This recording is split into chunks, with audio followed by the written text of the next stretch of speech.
So we see events that's being unfolded in today's society. We saw that President Biden was keeping a G7 summit. Does everybody know the purpose of those G7 summit? What's the purpose of those summits? That nations will have to synchronize their policies towards maybe the environment, economy, and so forth. Right. It's what they're trying to do is to solidify and keep their rulership established in the earth. That's what they're trying to do. And you notice that in doing that, Biden was pinpointing two particular nations. Who were those two particular nations that he was pinpointing?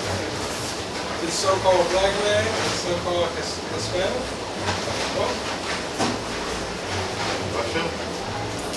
Russia and China. Russia and China. All right. Why was he pinpointing China and Russia? Dangerous? They got weapons? Yeah, but explain. You got weapons. Everybody has weapons. You could have a gun. I could have a gun. That's a weapon. But you gotta go in detail. Explain. Is it nuclear weapons? Is it because of the nuclear weapons? Yeah, yes, all of them have nuclear weapons. But it was something in particular that they were stressing. See, I explain it. 60 years ago, what was China? Was China a powerful nation like the United States and Russia? No. China became a powerful nation within the last 20 years. They just sent astronauts up in space just the other day, China. So they're in the race now. So China is becoming an overwhelming and powerful, great, exceeding nation. So it's becoming a threat to the United States. Because one, China has a larger military, all right? They have an economy that's growing faster than the United States, all right? And they're expanding their allies and their economy to different nations, into fast-growing economies. So it's becoming a threat to the United States, which had the long-time stability and control over all what they call the non-global powers. All right, the United States had control over the other nations and they have no power. So now China is becoming a threat to the United States stability. And second, if I'm in power for a long time and you're coming up as a next power, what is that going to cause? It's going to cause a problem because it's going to make me like, well, wait a minute. Are you going to overtake me? Are we going to war? What's going to be the problem? So now the problem with Russia now, Russia's already a powerful nation. But what was Biden specifically talking about Russia? Specifically about Russia's problem with the United States. What was Russia doing to the United States? Right, they were hacking, cyberspace hacking. They were hacking into all of their different banks and different stuff and cyberspace technology. So that could weaken your economy and the structure of your government. So there was concern about that. So they was blaming Russia for that. And also too, the reason why he was blaming China and Russia, because China and Russia in the end times is going to be those two nations known as what in the Bible? God and Magog. Gog and Magog. All right? Gog and Magog. Those going to be the two major forces that's going to contend against us and our governments. So that's why they had their G7 summit, to try to keep Russia in line and win China in. Right? But all their plans that they're trying to set up is not going to work. Because what time are we living in? End times. The end times. We live in the end times of whose rulership? Esau. The Gentiles. The Gentiles' rulership. That's the time we're living in. And the elites, they know this. But they won't tell you and me and the American public, because their whole objective is to keep the American public and the masses of people what?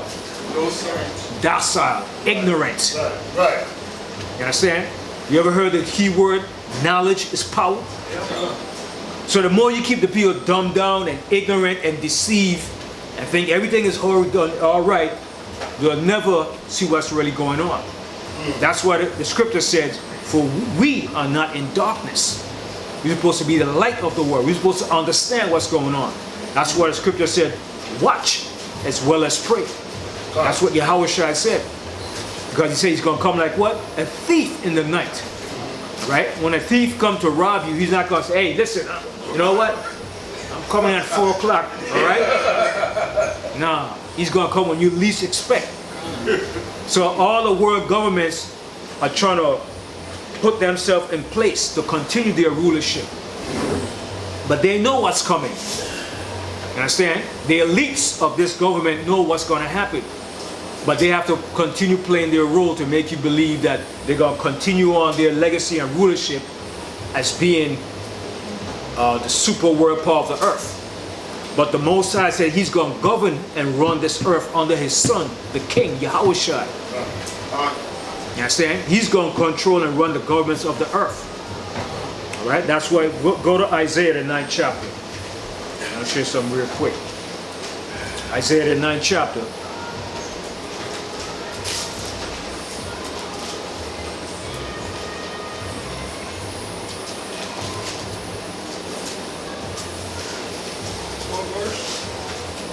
Just hold on. Just hold on.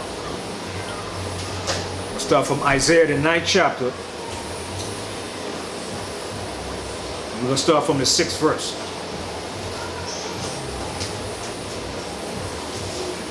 Reading from the book of Isaiah, chapter 9, verse 6. Now, for unto us a child is born. And who was this child? Right. So this was prophesied by the prophets way before he was born. All right. So the prophets prophesied that a child is going to be born to us. All right. So this was Isaiah the prophet that prophesied these things. Continue. Unto us a son is given, and the government shall be upon his shoulders. Right. The government, which was going to be our government that the Most High established, and the government of the entire world is going to be upon his shoulders. Okay. Continue. And his name shall be called Wonderful Counselor, the Mighty Power, the Everlasting Father, the Prince of Peace. Right, and he's going to be the Prince of Peace eventually when he brings peace in the earth. But don't look for peace in the earth, because peace is not coming. right. All right? Peace is not coming in the earth. Don't be deceived. Okay? Hold that and go to Matthew 10:34.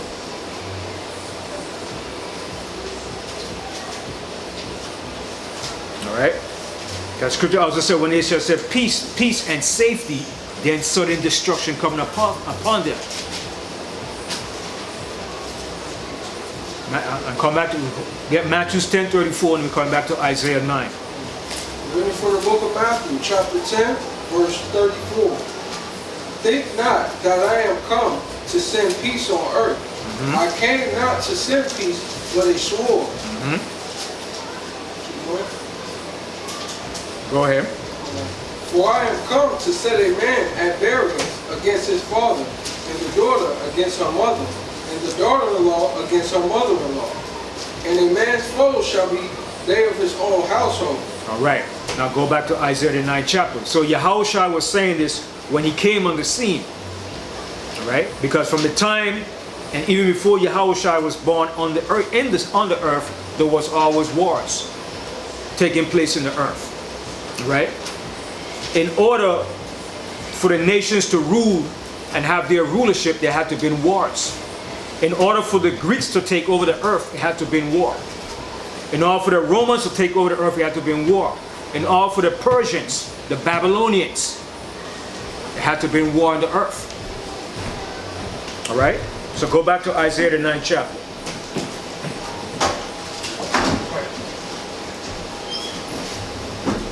Which verse is that? Read Isaiah 9 and 6 again. Read from the book of Isaiah, chapter 9, verse 6.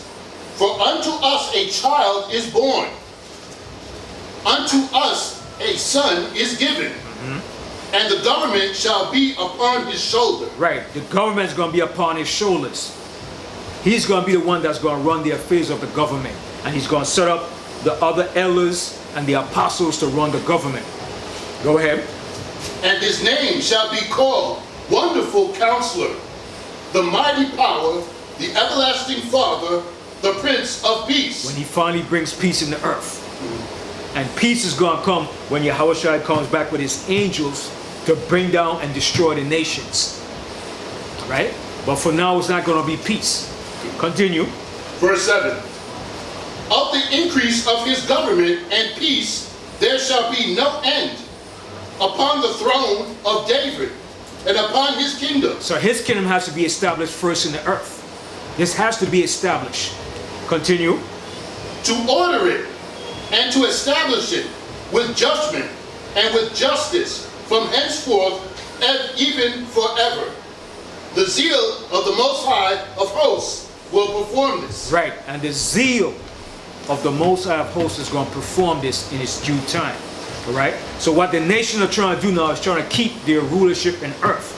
All right, now from there go to Luke 21. The book of Luke 21.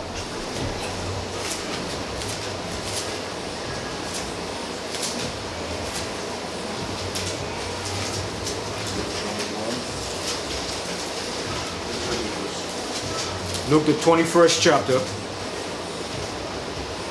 I'm going to start here from the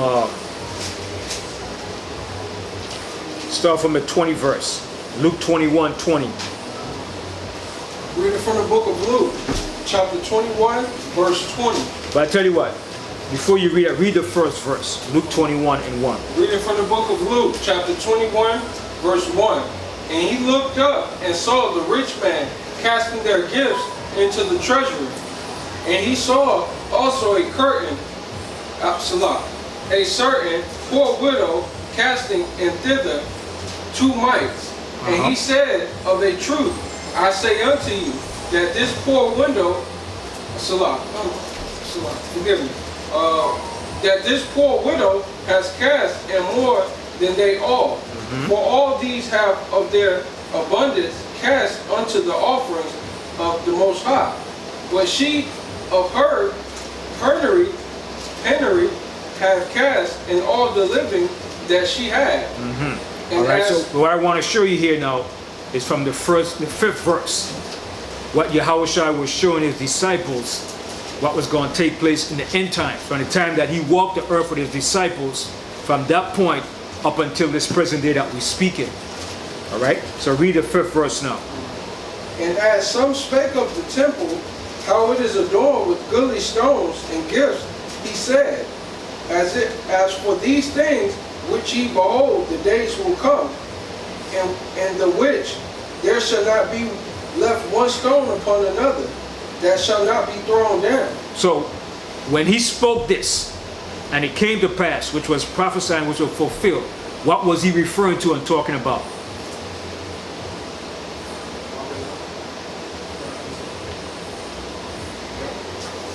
Continue reading on. Read on. And they asked him, saying, Master, but when shall these things be? And what sign will there be when these things shall come to pass? All right, so what he was telling them, when the Romans came and destroyed Jerusalem, they destroyed the temple, they destroyed the city, they tear down everything. And he said there should not be one stone left standing in the building when the Romans came and destroyed Jerusalem. So while he was there speaking to his disciples, he told them these things were going to happen. And he was showing them events from that time that he was there speaking with them up until this present day that I'm speaking right now. All right, continue reading on. We'll start on verse 7. And they asked him, saying, Master, but when shall these things be? And what sign will there be when these things shall come to pass? And he said, Take heed that ye be not deceived. So what he said, take heed that you be not deceived. All right, because that's the job of the rulers and the elites of this society, is to deceive the people. The biggest thing that they use is deception, delusion, and giving you half-truth mixed with lies, to keep you deceived and ignorant. So Yahushua said, be careful that you be not deceived. Right? Because deception is the greatest thing that man has used in the earth. Yeah, you had John? Take heed means make sure. Make sure. Be careful. Be circumspect. Right? Read that verse again. And he said, take heed that ye be not deceived. For many shall come in my name, saying, I am Christ, and the time draweth near. Go ye not, therefore, after them. But when ye hear of wars and commotions. See, but you're going to hear of wars and commotions from his time, before he was born, and after he died. There's going to be wars and commotions in the earth. Right? And there's going to be more wars and commotion in the earth in these last days. Continue. Be not terrified, for these things must first come to pass, but the end is not by and by. So when he was speaking to them at that time, the end wasn't at that time. That was just the beginning of it. But now, this is the end now. This is the end, because all the things that was written that he spoke about were fulfilled by the prophets. All right, continue. Then said he unto them, nation shall rise against nation, and kingdom against kingdom, and great earthquakes shall be in divers places, and famines and pestilence and fearful sights and great signs shall there be from heaven. Right, and all these things that happened back then is happening now, right? And it's going to continue to happen, right? Because the scripture says the earth right now is like a woman in travail, right? The earth is going through changes, right? The earth is not going to be at peace until the Most High bring peace in the earth. This is not the time for peace. Continue. And great earth, but before all these, they shall lay their hands on you and persecute you, delivering you up to the synagogues. And that happened to the disciples. All right? Go ahead. And into prisons, being brought before kings and rulers for my name's sake. And who were they brought before? Julius Caesar, the emperors, Caesar Augusta. All right? Pontius Pilate. All right? Continue. And it shall turn to you for a testimony. Settle it therefore in your hearts, not to meditate before what ye shall answer. For I will give you a mouth and wisdom, which all your adversaries shall not be able to gainsay, nor resist. And ye shall be betrayed by parents and brethren and kinfolks and friends, and some of you shall they cause to be put to death. And that's happening too. People being betrayed by their family members too. All right? By close friends. All right? People that you knew. Oh man, I never thought you would do that to me. But it's happening every day. All right? Continue. And ye shall be hated all men for my name's sake. Right. And the disciples were hated. Just like we as the people of the Most High is going to be hated. You ever ask the question, why did the people hate black people so much? Why we went through so much things, that we suffered so much things? Because the same thing that Yahushua suffered, we was going to be suffer. And not only that, because we broke the Most High laws. All right, continue. But there shall not an hair of your head perish. In your patience possess ye your soul. So what does that mean when it says, in your patience possess ye your soul? What does that mean, Shaquat? In your patience, possess your souls.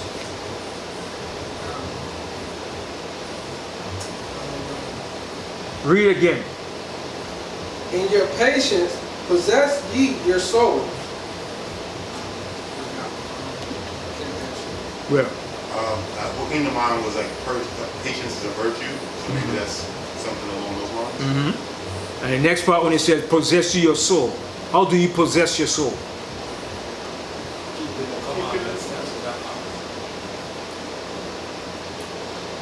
Well, you possess your soul by having what?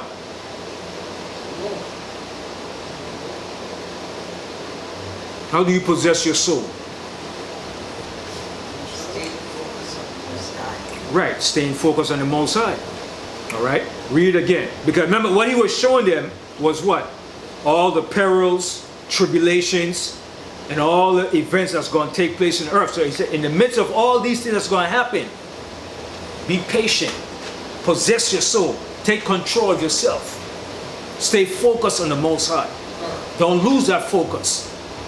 Because a lot more events of things going to happen. All right? So read that verse again. In your patience, possess ye your souls. Go ahead. And when ye shall see Jerusalem compassed with armies. Now, this did happen. When did this happen? What year and what time did this happen? 70 AD. Don't forget that date. 70 AD. The Roman army under Titus Vespasian captured Jerusalem, and he besieged and destroyed Jerusalem. And that was the last of us in our homeland. That's the last we see in our homeland. Okay? When the Romans came and destroyed Jerusalem, that was it for us. It was over. Anybody that stayed there was slaughtered and butchered. Those of us that escaped, we ran down into Africa. Right? Some of us fled up into different parts of Europe, Asia Minor. But whoever stayed in Jerusalem, you were dead or you went into slavery. So this is what Yahushua was showing them. He said, listen, when you see the Roman armies come past Jerusalem, know for a fact, this is it. Jerusalem is going to be destroyed. In 70 AD, not BC, 70 AD. This was at least 40 years after Yahushua died, was on earth. By this time, Yahushua was already resurrected and went back to the Most High. But his disciples were still on the scene. So when the Romans came in, they destroyed Jerusalem. So he was showing them events from that time, and it's going to be linked all the way up to this present day situation that we're living in today. All right? So read that verse again. In your patience. Now read what verse? 20? 20. Yeah. And when ye shall see Jerusalem compassed with armies. The armies that compassed Jerusalem was the Roman armies. All right? Go ahead. Then know that desolation thereof is nigh. Know that the desolation, the destruction of Jerusalem is near. Continue. Then let them which are in Judea flee to the mountains. Right, some of us fled to the mountains. The mountains were some areas in Jerusalem, and some of the mountains were different areas in Africa. Some of us went up to the mountains of Masada. And so those that went up to Masada, they committed suicide. Because they didn't want to be captured by the Romans or go in slavery. So they committed suicide. Check out that history and read about Masada. Masada. M-A-S-A-D-A. Masada. It was an area in Jerusalem where Israelites went up into the mountains to flee from the Romans. And they didn't want to be no part of society, so they stood up there in the mountains. And when the Romans came in, the Romans cut off the city from food, water, and everything. They besieged the city. They put an embargo on the city where no food comes in or food goes out. Cut off all the water supply. So either one way, you're going to give up, you're going to starve, you're going to die, or you're going to fight. But no matter what, you're going to lose. Now today, what is it called today? It's called an embargo. When you put on nations, instead of going to war with that nation, you put an embargo on that nation. Who was a perfect example of that embargo? Cuba. The United States put an embargo in Cuba for what? Over 50 years, almost 60 years. All right? Where no American products or anything went to Cuba. That's why Cuba eventually became communist and started depending on Russia. Because the United States put a blockade or embargo in Cuba where no food, no supplies, no nothing goes to Cuba. That's what you call one way of waging war against your enemy without killing them. Yes, Judah. Even the cards are still back from 1960. Yeah, the cards that they have back from the 50s, early 60s. All right? That's what the United States did. It's called an economical embargo or sanctions. Today they use sanctions against Iran, Syria, and different nations that they don't agree with. So instead of going openly with war, they create sanctions. But when the Romans besieged Jerusalem, their army compassed the whole of Jerusalem. And they put a siege on the city, that no food comes in, no water, nobody leaves. So the only choice you have, either you're going to fight to death, you're going to starve, or you're going to give in. And that's what happened to us in 70 AD. That was a major tactics of the Roman army, and it's still being used today by American governments. All right, continue reading on. And let them which are in the midst of it depart out, and let not them that are in countries enter therein too. For these be the days of vengeance. Those were the days of vengeance from that time. All right, go ahead. That all things which are written may be fulfilled. And all things that were written by the prophets, by Moses, all the prophets were being fulfilled when this happened. Continue. But woe unto them that are with child, and to them that give suck in those days. For there shall be great distress in the land, and wrath upon this people. And that was a great deal of wrath and distress when the Romans destroyed Jerusalem. And also too, that was written back then, and it's going to happen in the last days again. Okay? In these last days, it's going to be, the scripture is going to be a time of Jacob's trouble. Hold that and go to Jeremiah the 30th chapter. Jeremiah the 30th chapter.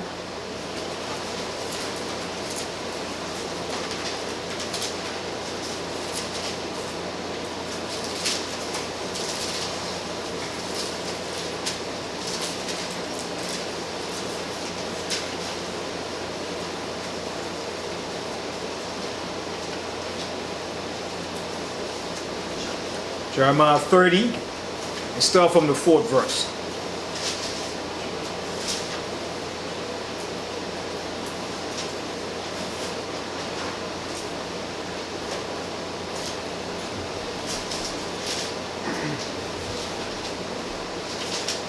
Reading from the book of Jeremiah, chapter 30, verse 4.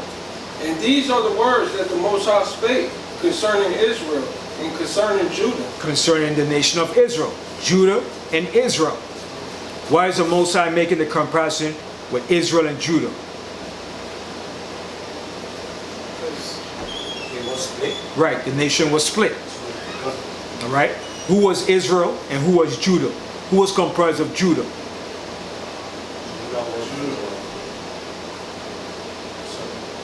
American Negroes, Mali. Southern Kingdom. Right, the southern kingdom was considered as Judah. All right, Israel was consists of the northern kingdom. All right, so when Jerusalem was destroyed in 70 AD, who was in Jerusalem at that present time? The southern kingdom.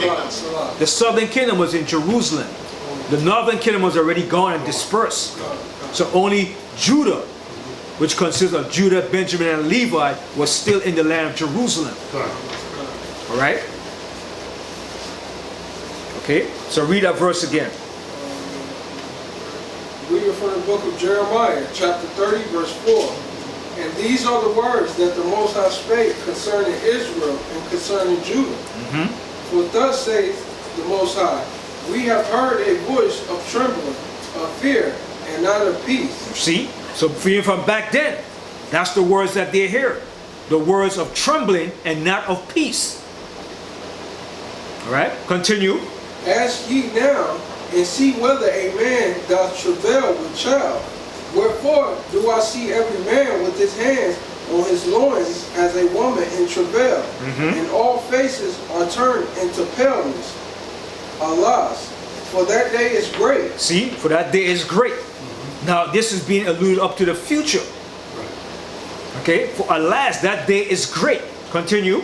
So that none is like it, It is even the time of Jacob's trouble, but he shall be saved out of it. It's going to be a time of Jacob's trouble, but he's going to be saved out of it. What is that trouble? It's going to be a time of great war and distress, persecution upon the people of the Most High in these last days. All right? Now remember the scripture said, Satan knows that he has a short time left, and he was wrath, he was angry. All right? Loose that and hold Luke 21 and go to Revelation.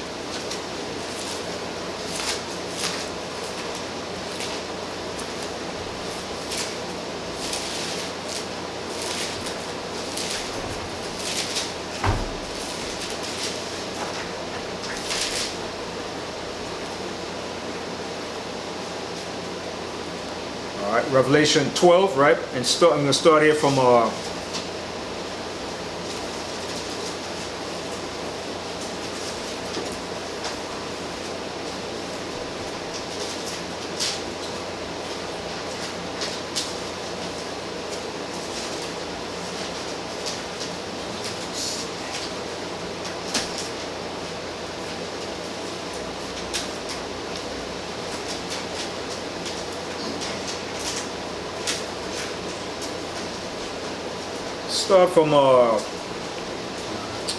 this is dealing with the end times that's going to happen. Start from Revelation 12.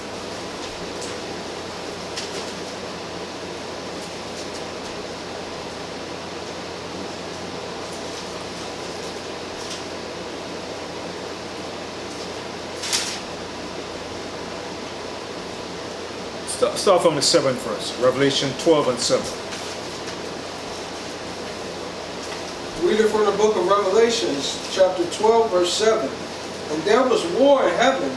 Michael and his angels fought. No, stop right there. Stop. No, stop. I'm going so fast. Take your time. We're in a hurry. You want to digest what you read. All right? Read that verse again. All right. Reading from the book of Revelations, chapter 12, verse 7. And there was war in heaven. Michael and his angels fought. Now stop. Now let's elaborate and explain that. It said there was war in heaven. All right? There was war in heaven. All right? Now what kind of war is this?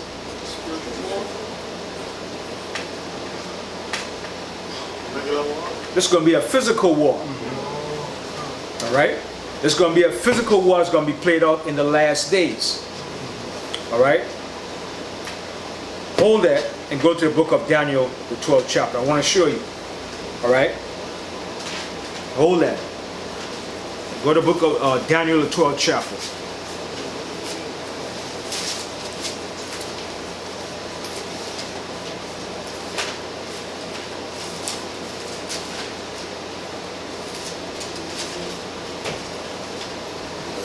All right? Daniel 12 and 1.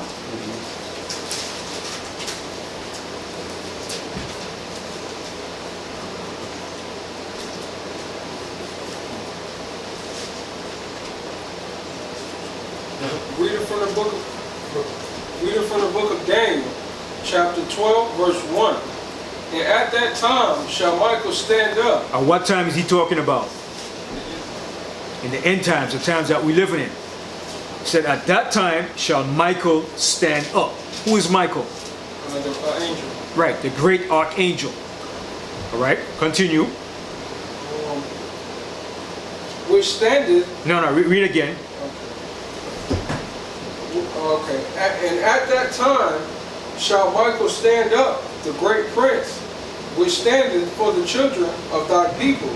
And there shall be a time of trouble. See, it's going to be a time of trouble. That's the time we're living in. We're approaching that time. All right, go ahead. Such as never was since there was a nation, even to that same time. What does that verse mean right there? It says it's going to be. It says there shall be a time of trouble, such as never was since there was a nation. What does that particular sentence line referring to or means? That would be the greatest trouble that we have. Right. It's going to be one of the greatest, devastated, most troublous time in the history of mankind that you ever going to see and witness. Read a part again, Shokwa. Alright. I'm gonna just start over. And Read the at- whole thing again. Yeah, come. And at that time shall Michael stand up, the great prince, which standeth for the children of thy people. And who's the children of thy people? Israel. The children of Israel. So Michael the archangel is going to stand up. He's going to come to our defense and rescue in those days, in that time. Right? Because it's going to be a hell of a day. It's not going to be a pretty day. And the elites knows this. Right, right. The elites of these governments knows this, especially the American government. Right. They know this. Continue. For the children of Salah. And there shall be a time of trouble, See, it's going to be a time of trouble. Continue. such as never was since there was a nation, See, it's going to be a time of trouble since there was ever a nation put on the face of this earth. All right, go ahead. even to that same time. Even to that same time. Okay, go ahead. And at that time thy people shall be delivered. See, and at the same time, thy people shall be delivered. We're going to be delivered at the same time, simultaneously, as this great destruction is going down. All praises. All right? It's going to be a hell of a day, man. That's why even the prophet Habakkuk said he wished he could rest in that day when he saw this thing was coming. When he saw this destruction, he said he quivered. Rottenness entered into his bone. All right? He was fearful when he saw this great destruction that's coming. And this is why Michael is going to stand up in that day. Because we're not going to have the power to deliver ourselves from what's coming on this earth. So Michael and the archangel is going to stand up in that day. At the same time when it's trying to deliver us, they're going to be fighting against what? The different world governments. Come. That's why it says it's going to be war in heaven. Right. What is the technology that the world governments have to fight against the Most High forces? The Star Wars project. The military entrapments. Come. Fighter planes, bombs. They have different war technology in outer space to fight against what they call the UFO forces that's coming to take down their governments. Right. This been out there for years, but they're trying to tell you it's UFOs. UFOs coming to fight. No, those are going to be the angels. Yahushua and the angels coming to deliver his people in these last days. Yes, Judah. They'll be trying to use laser. Yes, they're going to be use laser technology. They're going to use all of their stealth technology to fight against the return of Christ and the angels. That's why it says Michael is going to stand up, and it says when you go back to Revelation, it's going to be war in heaven. It's going to be a galactic battle. That's why the U.S. have a satellite station. Satellite station monitoring everything that goes down. Right. Because they are aware of this, but they won't tell the common American public. Right. They will tell you, oh, it's UFOs, it's aliens. No, it's not aliens, it's alien to you, but not to us. Okay? Good. So that's the thought they put in your mind to make you believe it's an alien. Right. So you could think something different. That's why the Bible said, search the scriptures. All right? Yes. That's why they cut off NASA, because they were seeing too many of these objects. Right. You can't have ships going up in the public seeing it all the time. So when NASA see it, they try to tell you, oh, it's just a flare. It's just this. No. When people witness and see it, they try to tell you, no, it's not that. That's the job of NASA, to make you, to destroy your disbelief in what you saw. Right. So NASA judges come out and say, well, oh, it's maybe a satellite that fell off from out of orbit and it went in this direction and we don't know how. They try to give you all this scientific bull crap. Right. Okay? But the nitty gritty of the stuff, those are the angels that's coming back to deliver us from this great destruction that's coming on this earth. Right? Because the nations in this earth are going to war against Christ and the angels. So finish reading Daniel 12:1. Read again from the top. And at that time shall Michael stand up, the great prince, which standeth for the children of thy people. And there shall be a time of trouble, such as never was, since there was a nation, even to that same time. And at that time thy people shall be delivered, everyone that shall be found written in the book. And we're going to be delivered. Right? Lose that, go to Isaiah 30. Then we're going back to Revelation and back to Luke. Go to Isaiah 30. I want to show something in Isaiah 30.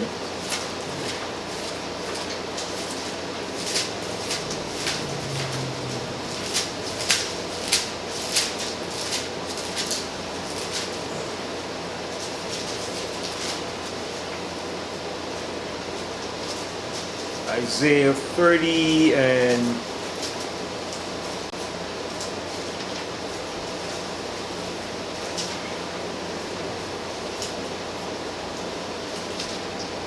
one second.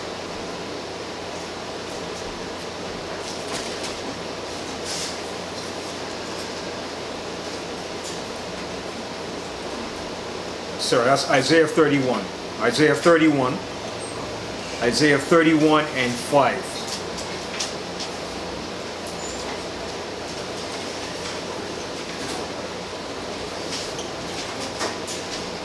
Isaiah 31 and 5. Shakuat, you ain't found that, Shakuat? I'm writing down. I'm writing. Reading from the book of Isaiah, chapter 31, verse 5. As birds flying. Now, he's giving the prophet Isaiah is giving an example. He said, as birds flying. Now, how do birds fly? In a formation, right? You ever see flock of geese and ducks and whatever? They fly in formations. One bird is leading the whole flock. When they turn, everybody follow. So he's giving an example. As birds flying, go ahead. So will the Most High of hosts defend Jerusalem.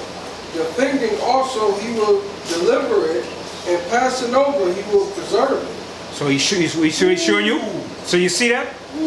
Do you understand that? Do you understand that? Read it again. As birds flying, so will the Most High of hosts defend Jerusalem. He's going to defend us in that day. All right, go ahead. Defending also. Defending also. Go ahead. He will deliver it. He's going to deliver. At the same time while he's defending, he's going to deliver us. Go ahead. And passing over, he will preserve it. And how is he going to pass over us? He's going to pass over what they call the chariots, the UFOs. All right? That's why it says Michael and his angels is going to stand up. All right? Now go back to Revelation now. Let's go back to Revelation. That's why it says Michael, there was war in heaven, and Michael and his angels fought. Fought against who? The world governments. World governments. Russia, America, China. All the world governments going to be involved in this war, fighting against the return of Yahushua and the angels. Go back to Revelation 12 and 7. So as birds flying, he's giving an example of how birds fly in formation. That's how the angels coming back in that formation. And he says, passing over, he's going to deliver us.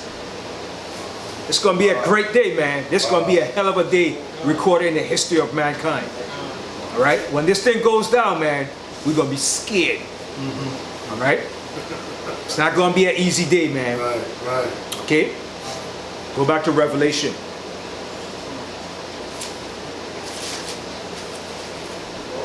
Uh, 12 and read the 7th verse again. Reading from the book of Revelation, chapter 12, verse 7. And there was war in heaven. So there was war in heaven. This is going to be a physical war with the angels and the world governments. It's going to be a galactic warfare. They're going to use their technology, their space weapons, their warplanes, their satellites, their laser. They're going to contend with the angels in outer space. Right? It's going to be a war in heaven and in earth. Because the angels coming down here to fight too. Yes. Do they really think they're going to win? I mean, They believe that. They're delusion. They're delusional. They're delusional. All world empires thought they was going to last forever. Even we at one time thought, who's going to destroy us? We were boastful. We don't believe that. Right. But when the Romans besieged Jerusalem, we were like, oh my gosh, it's happening. When the prophets stood up, they're like, God, they stole the prophets. The Romans going to destroy us. When the Babylonians came and destroyed us, They made mockery. They said, don't believe Jeremiah the prophet. They put Jeremiah in a dungeon. But when the Babylonians came and destroyed Jerusalem and Nebuchadnezzar, they realized it wasn't a lie. Right? When the Persians came, when the Greeks came, when the Romans came, right? All world empires think they're going to rule forever. America think they're going to rule forever too. Until in the year 2050. Who told you you're going to the year 2050? Who told you that? Right. See, what they fail to realize, our 400 years of our punishment is up. Right. Our 400-year prison term is up. Our punishment is up. Right. We serve our 400 years of captivity. As a matter of fact, go to that real quick. Genesis the 15th chapter, I'm coming back into Revelation. The governments of, well, not only the government, American government, they know this. England knows this too. Because who was the two main culprits involved in slavery? It was America and Great Britain. They were the two main partners involved in slavery, even though you had the other European nations. But America and Britain was the two main parties involved or responsible for the slave trade. Even though it started with who? Who started the slave trade? Which one of the European nations? Portugal and Spain. Portugal and Spain started it, and who ended it? Great Britain under America. All right? It was Britain that made the orders to end slavery. Then America finally put it in play during what time? Under Abraham Lincoln, under the Emancipation Proclamation. And prior to that, America was what? A colony of who? Of Great Britain. Britain was a mother country to America. It was a colony. All right? So they were the one involved that instituted the slavery. All right? And that's why you see Trump, before he left office, he came up with the H.R. What is it called? H.R. 12 something 42, commemorating the 400 years of slavery in America, because they know it's in the records of history. All right, the 400 years of slavery. So go to Genesis the 15th chapter, and come back to Revelation 12. So our 400 prison term of slavery is over. And the governments of America, they know this. So what they're expecting now is the return of Yahushua and their destruction, their demise. That's why they had the G7. It's to solidify and keep their rulership intact. But it's not going to work. It's not going to work. All right? Genesis 15 or 13.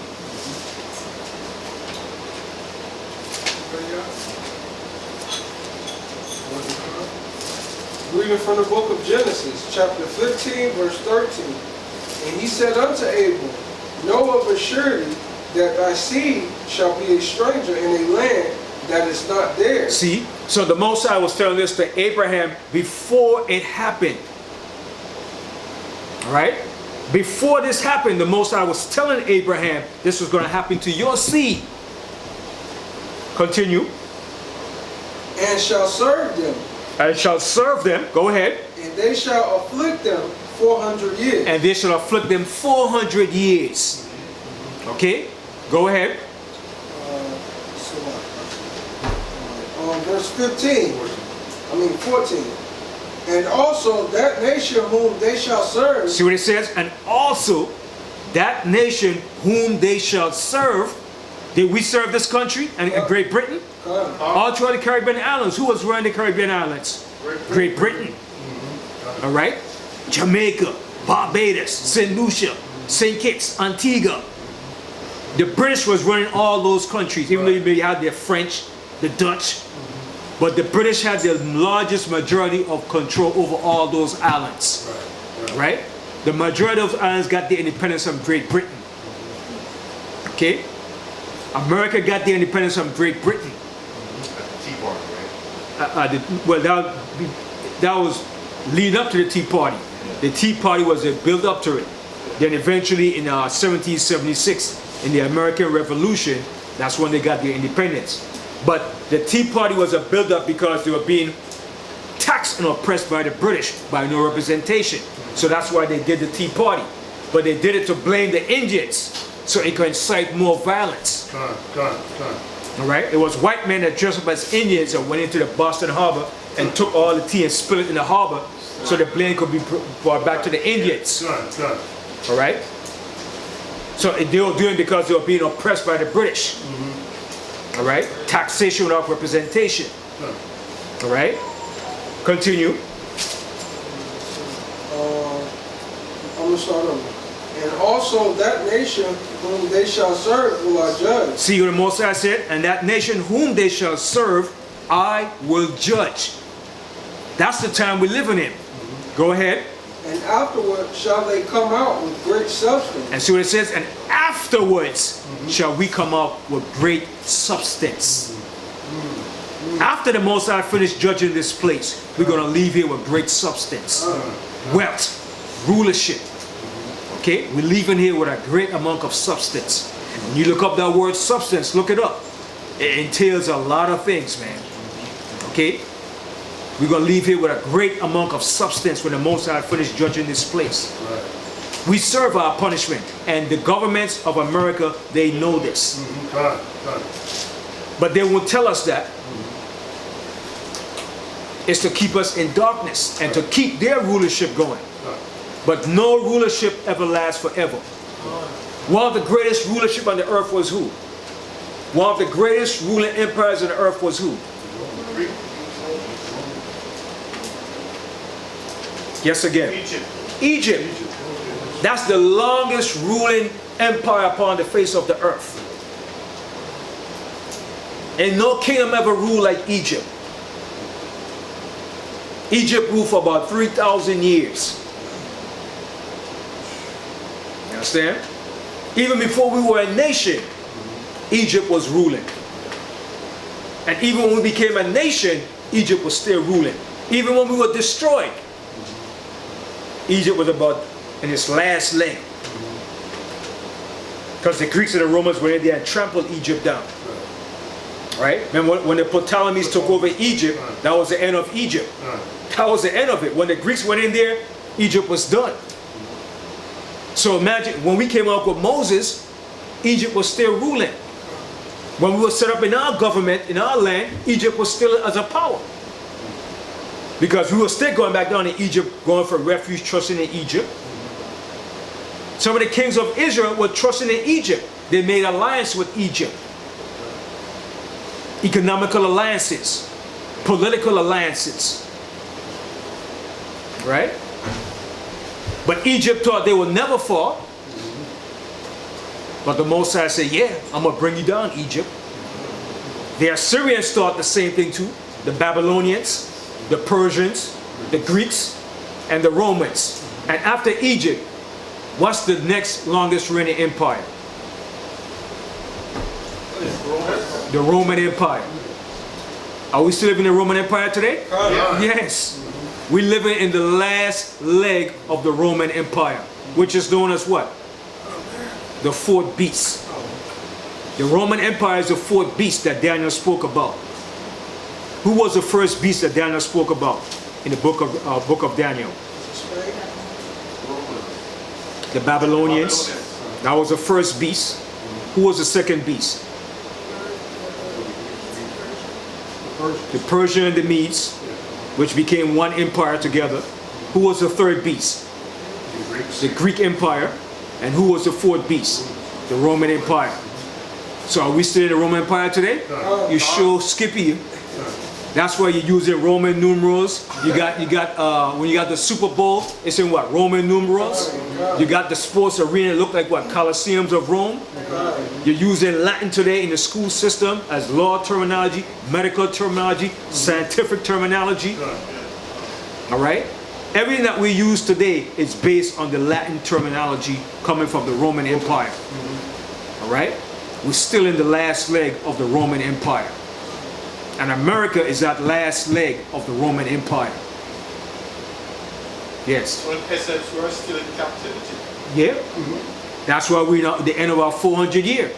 This is the end of our captivity. That 400-year prison term that the Most High said we was going to serve.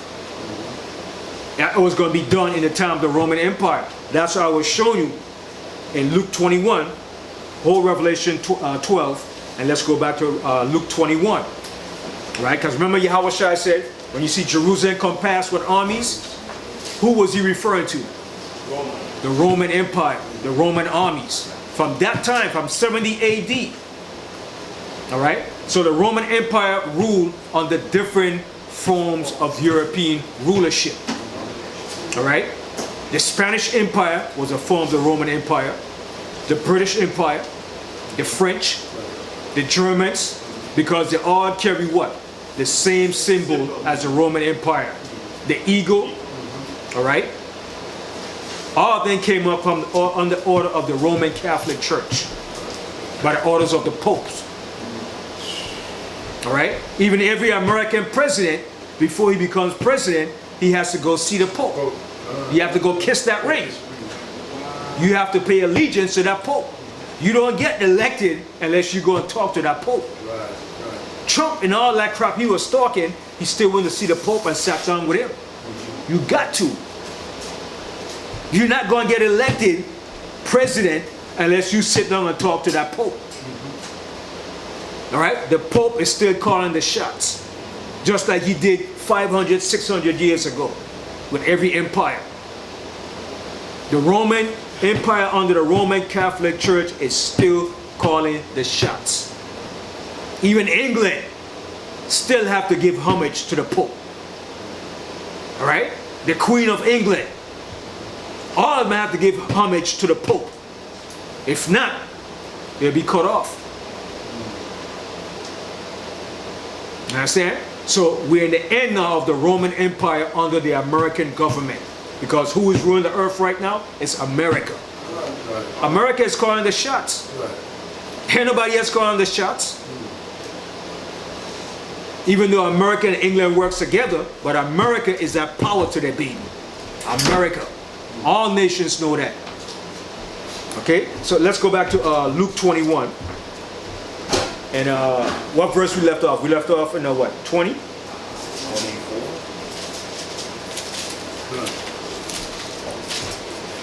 Luke 21. I'm going to show you, it was leading up to the same thing from the Roman Empire up until this present day.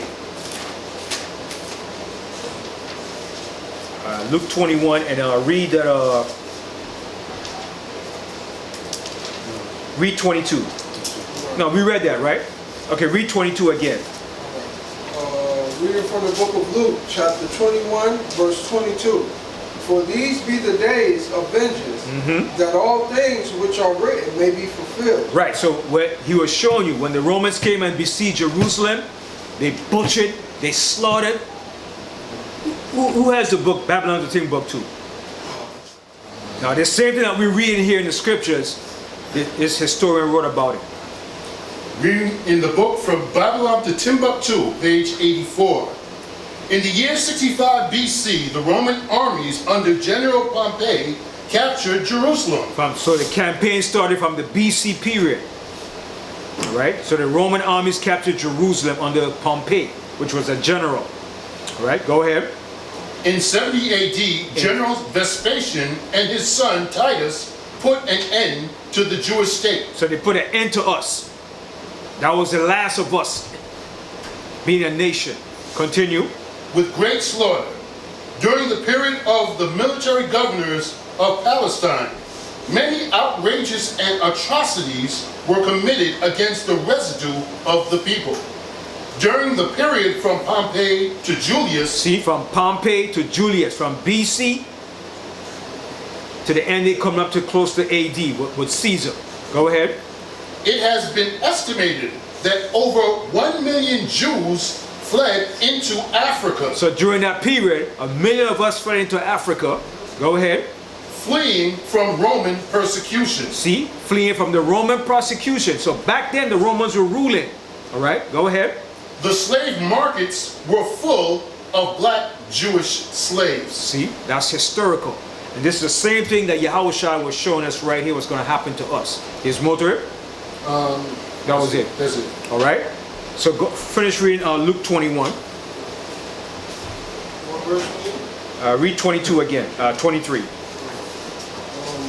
Reading from the book of Luke, chapter 21, verse 23.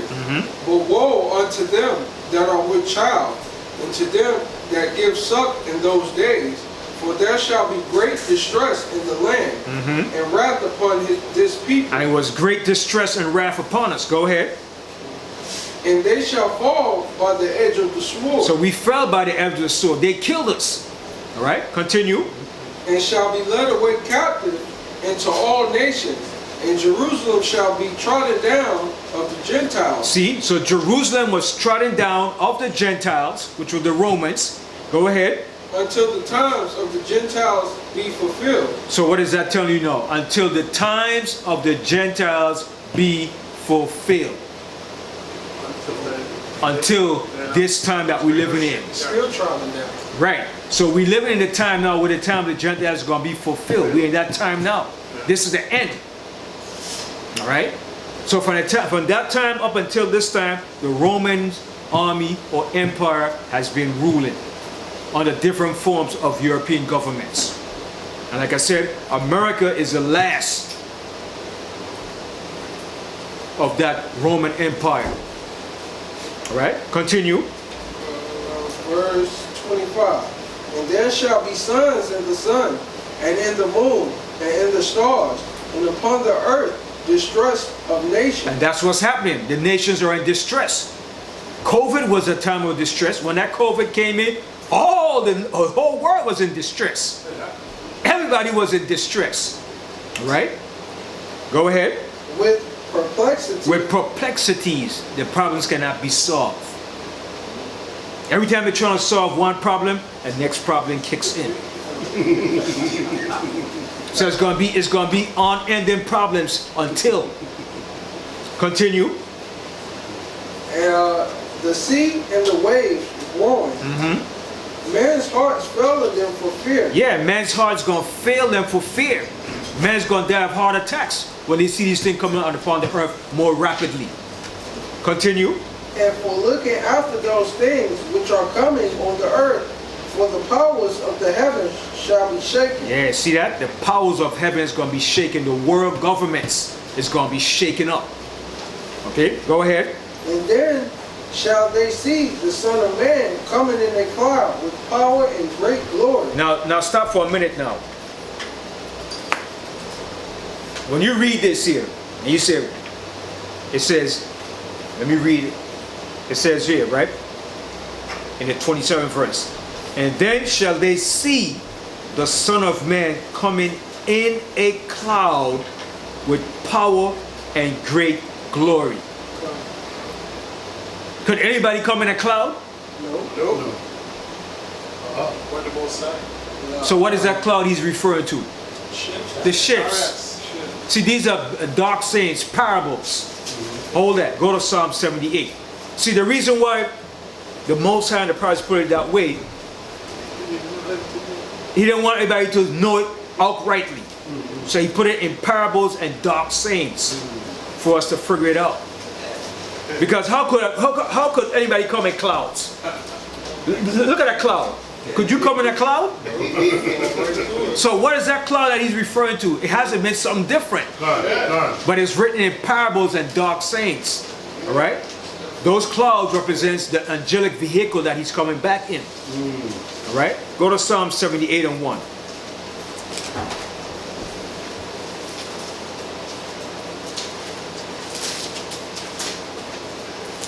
Reading from the book of Psalms, chapter 78, verse 1.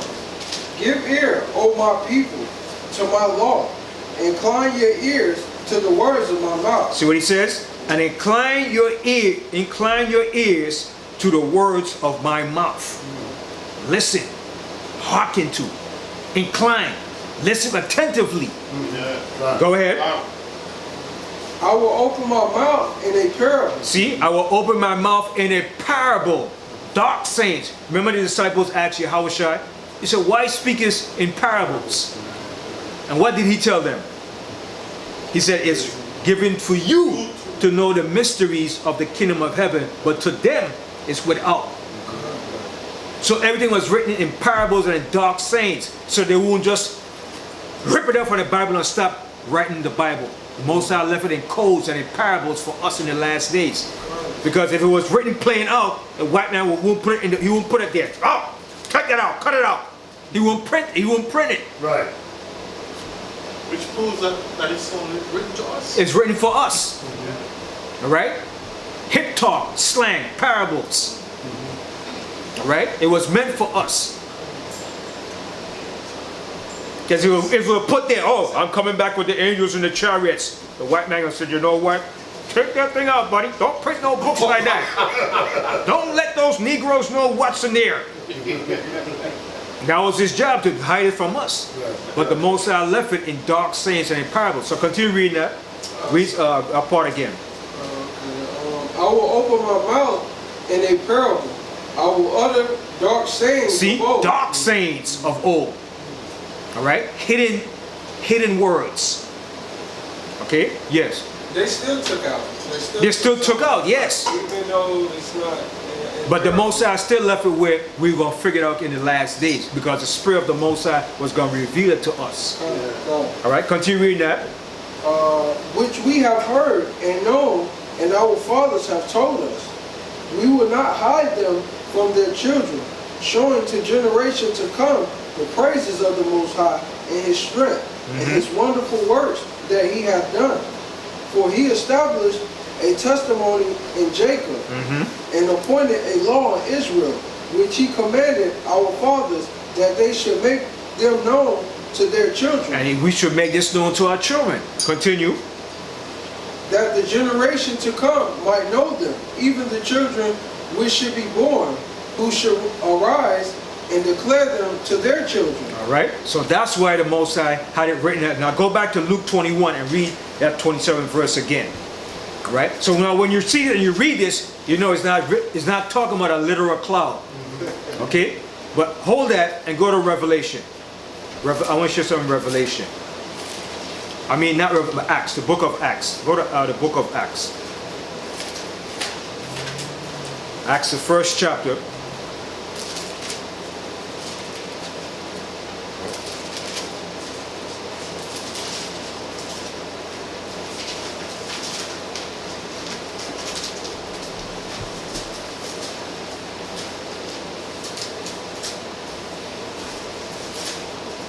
Acts, and start here from read the 6th verse, Acts 1 and 6. Reading from the book of Acts, chapter 1, verse 6. When they therefore were come together, they asked of him, saying, Adawan, wilt thou at this time restore again the kingdom to Israel? So now the disciples was asking Yahushua, listen, are you going to restore back the kingdom to us? Even though the Romans still ruling? And this is the question he's going to tell them. Because they want to know when they was going to get back the rulership and the kingdom under Israel. Go ahead. And he said unto them, it is not for you to know the times or the seasons which the Father hath put in His own power. But ye shall receive power after that the Holy Spirit is come upon you. And ye shall be witnesses unto me both in Jerusalem and all Judea, and in Samaria, and unto the uttermost part of the earth. And that was in the day of Pentecost when they received that Holy Spirit. They received that promise that He spoke about the Comforter that He was going to send them. All right, continue. Verse 9. And when He had spoken these things, while they beheld, He was taken up in a cloud. See the same thing again? Yeah. He said, while He was talking to them, behold, He was taken up in a cloud. What was that cloud? It was an angelic vehicle, the ship. He was taken up in the ship, all right? Because you couldn't be taken up in a cloud. You can't go up in a cloud. A cloud is what? It's mist, it's water, it's moisture. Right. So that cloud wasn't a literal cloud. Read that verse again, Shaquat. And when He had spoken these things, while they beheld, He was taken up, and a cloud received Him out of their sight. And a cloud received Him out of their sight. All right? Now go back to Luke 21 now. Luke 21, 27.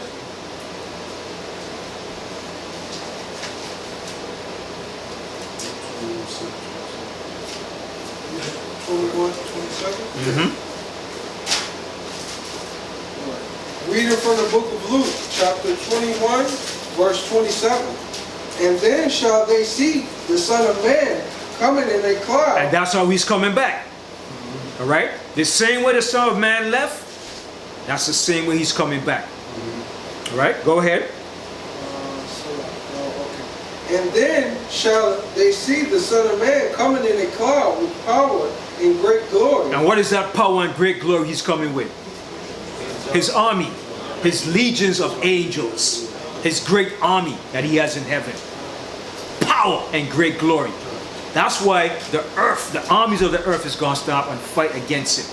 Now when you go back, let's go back to Revelation 12 and 7 now. And then you see the picture of what's going on. There's going to be a galactic battle in the earth, man. It's coming from the heavens right down to the earth.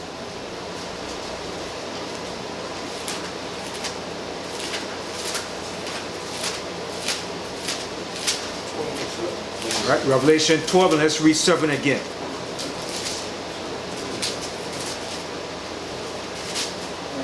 Reading from the book of Revelation, chapter 12, verse 7. And there was war in heaven. Michael and his angels fought against the dragon. And who's the dragon? That's another hip talk. Parable, dark saying. Who's the dragon? That's the nations, the white man and his military. Calls them dragon because they are dragons. They're demons. How are you going to fight against the Savior and the Messiah? You got to be a demon and a dragon. That's why you call them dragon, because they're acting just like Satan. Adversaries.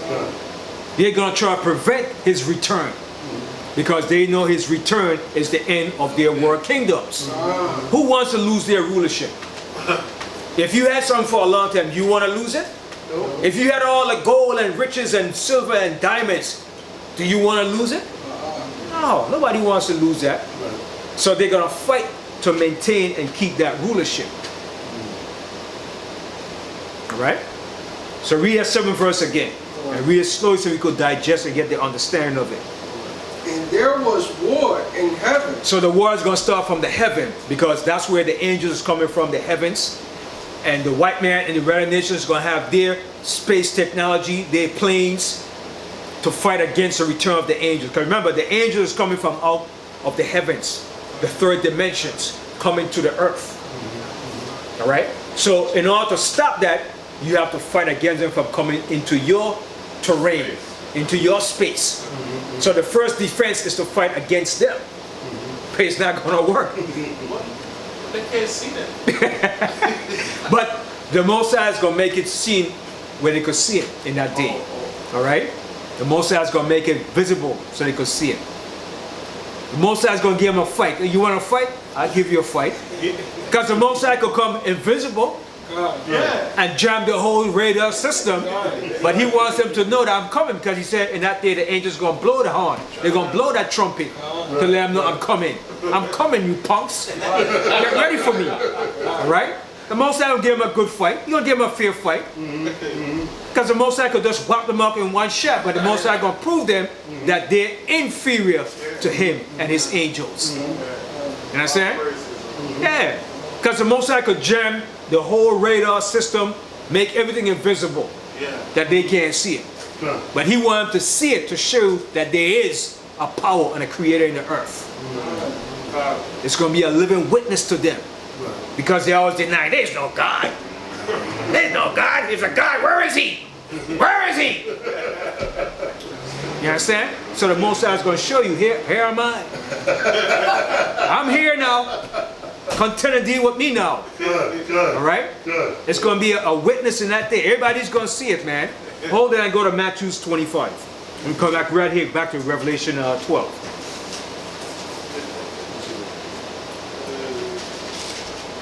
Go to Matthew 20, come back to Revelation 12. We'll finish Revelation 12. Let's go to Matthew 25.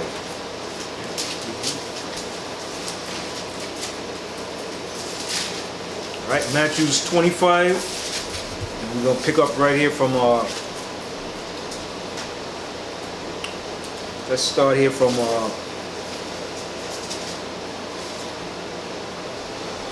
Start from the 31st verse. Matthew 25:31. Reading from the book of Matthew, chapter 25, verse 31. When the Son of Man shall come in his glory. See what he says? When the Son of Man shall come in his glory. Shall is what? Future tense. Which the time we're living in. Alright? When the Son of Man shall come in his glory. What is his glory? The angels. In his full militaristic glory and power. Because remember, when Yahushua came the first time on the earth, did he come in his full glory? No. He came like what? A lamb. Humble. But how is he coming back this time? Like the Lion of Judah. The Lion of Judah coming to roar and destroy. Alright? So he's coming in his full glory and power this time now. Nobody's going to pierce him and spit on him and hang him up this time. Hell no. He's going to be doing the spirit. Alright? Good. So read that verse again. When the Son of Man shall come in his glory, and all the holy angels with him. See, he's going to have the holy angels, legions of angels, millions, billions. The sky's going to be filled with angels. All right, go ahead. Then shall he sit upon the throne of his glory. And then he's going to sit upon the throne of glory when he conquers these nations. He's going to conquer the earth and the nations. Go ahead. And before him shall be gathered all nations. You see that? And before him is going to be gathered all nations. Go ahead. And he shall separate them one from another, as a shepherd divided his sheep from the goats. And he shall set the sheep on his right hand, but the goats on the left. Then shall the king say unto them on his right hand, Come, ye blessed of my Father, inherit the kingdom prepared for you from the foundation of the world. For I was an hungry, and ye gave me meat. I was thirsty, and ye thirsty. Okay, that's it. Now go over here to Matthew 24 now. Go over to Matthew 24. Matthew 24. Matthew 24 chapter and the 27th verse. Reading from the book of Matthew, chapter 24, verse 27. But as the lightning cometh out of the east. Right. So that's going to be the first sign the Most High is going to let them know. As our lightning shines from the east to where? Go ahead. And shineth even unto the west. Go ahead. So shall also the coming of the Son of Man be. That's going to be the first sign that he's going to let them know he's coming. That lightning is going to crack from the east to the west. All right? And after that, let's find what's going to happen next. Go ahead. Verse 28. For wheresoever the carcass is, there will the eagles be gathered together. What does that mean? In death. Yeah, it's going to be a lot of dead bodies. A lot of dead bodies because the scavengers and the different birds, the buzzards going to eat those dead bodies. Right. Okay, go ahead. 29. Immediately after the tribulation of those days shall the sun be darkened, and the moon shall not give her light, and the stars shall fall from heaven, and the powers of the heavens shall be shaken. Right, meaning the rulers of these governments are going to be shaken too. The whole entire government structure is going to be shaken up in that day. Go ahead. Verse 30. And then shall appear the sign of the Son of Man in heaven. Right, so then shall appear the sign of the Son of Man in heaven. All right, go ahead. And then shall all the tribes of the earth mourn, and they shall see the Son of Man coming in the clouds of heaven. So you see it again. You see that word clouds again, right? You see what it says? Good. Then shall they see what? Then shall they what? Then shall all the tribes of the earth mourn, and they shall see the Son of Man coming in the clouds of heaven. Coming, go ahead. With power and great glory. So he's going to be coming in the clouds of heaven. Not a literal cloud, but with the angelic vehicles, the ships, the chariots. What the government's called UFOs. Right. That's the biggest secret that they tell you. Oh, UFOs. And they try to make you show all this ugly looking, deformed, big eyes, long-headed people. Yeah. That's not what the angels look like. They're lying to the public. God. Yeah. And that's why the disclosure they're holding, they're supposed to be revealing in the next next month, is it? They explode about the UFOs, UFOs. from since back then, since Yeah. the 40s. Yeah, Yeah. God. So they open up those redacted documents that they had, and because the public's been asking About it. Yeah. for- And people was questioning, people was complaining about it. People said, listen, we saw these things. We seeing these things. Right. How you going to tell us we're not seeing them and people seeing them all over the place of the earth?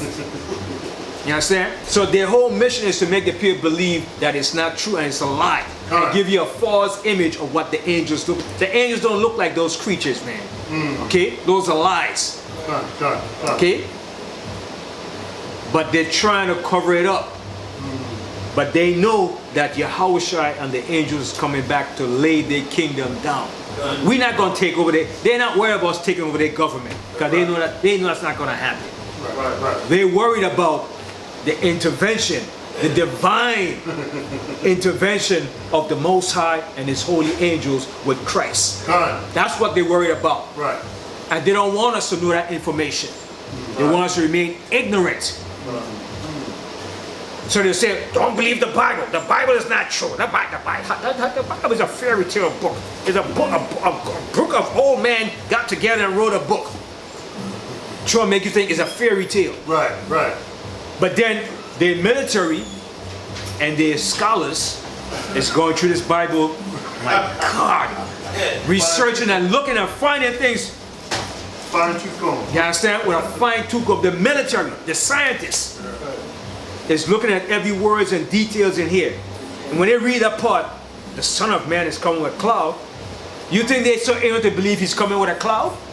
They're doing their research. They're looking up and saying, with a cloud?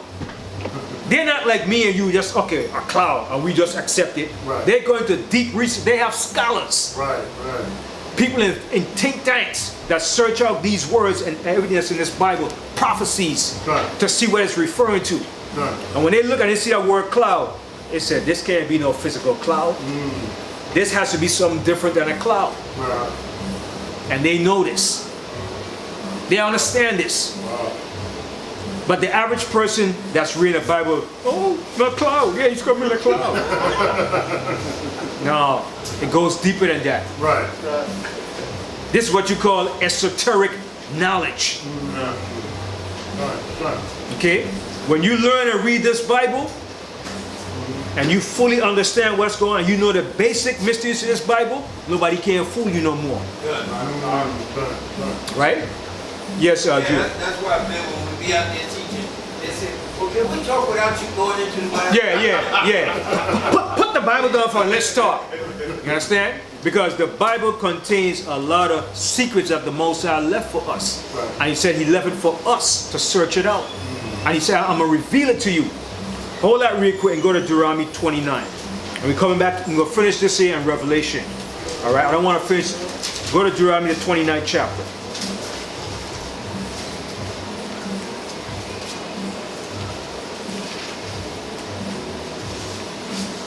Deuteronomy 29.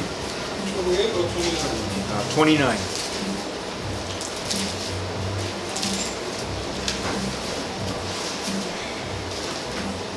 Deuteronomy 29, and start from the 29th verse. Reading from the book of Deuteronomy, chapter 29, verse 29. The secret things belong unto the Most High, our power. But those things which are revealed belong unto us. See, but the things that are being revealed belongs to us. All right, go ahead. And to our children. To our children, go ahead. Forever. Forever. That we may do all the words of this law. All right. So the secret things that the Most High had written, it was made for us to understand. Right. But we have to search it out. All right. Now go back to Matthew's. Go to St. John the 5th chapter. St. John the 5th chapter. I'm going back to Revelation. I want to show some real quick. St. John the 5th chapter.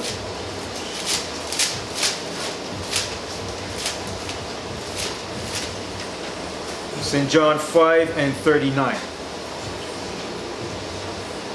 St. John's 5 and 39. Yeah. Reading from the book of St. John, chapter 5, verse 39.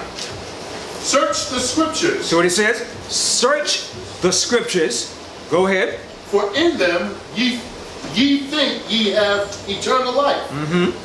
And they are they which testify of me. So what he says? You gotta search the scriptures. All right. Now go to Revelation 1 and 7.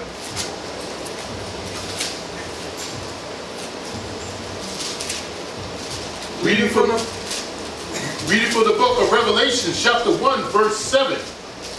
Behold, he cometh with clouds. See again? It said, behold, he cometh with clouds. It's in there again. How many chapters we read? He said, behold, he cometh with clouds. It's about the fourth. It's about the fourth one now. He said, behold, he cometh with clouds. So that should make you start and think, wait a minute. It can't be a cloud. So what is it? All right, go ahead. And every eye shall see him. And every eye shall see him. Go ahead. And they also which pierced him. And they also which pierced him. Okay? Who pierced him when he was up on the cross? The Romans with that spear. And guess what? That spear is in the Vatican City today. It's right there to this day in the Vatican City. All right? Yes. So we know the Roman is dead. So are they going to punish his family? Is it Nah, those people that pierce him is going to be right back here today when he comes. That's what he's telling you. That same person that pierced him is going to be right here today when he comes to judge them. Right. What do you think he's going to be somewhere hiding? Nah, he's going to be right here to face that judgment. Read again. Reading from the book of Revelation, chapter 1, verse 7. Behold, he cometh with clouds. Behold, he's coming with clouds. Go ahead. And every eye shall see him. And every eye is going to see him. Go ahead. And they also which pierced him. And it said they, meaning it's more than one. It's a group of them. All right, go ahead.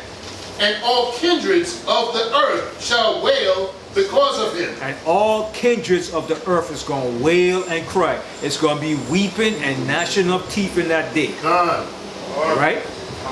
Okay, now go up here to the third, read the third verse. Reading the book of Revelation, chapter 1, verse 3. Blessed is he that readeth. So what it says, blessed is he that readeth. Go ahead. And they that hear the words of this prophecy. See, and that hear the words of this prophecy. Go ahead. And keep those things which are written therein. See, and you have to keep those things. Right? Now go back to Matthew 24. Then we go back to Revelation, the 12th chapter.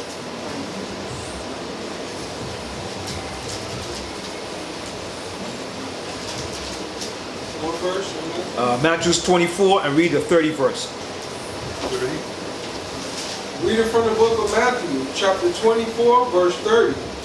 And then shall appear the sign of the Son of Man in heaven. And then shall all the tribes of the earth mourn.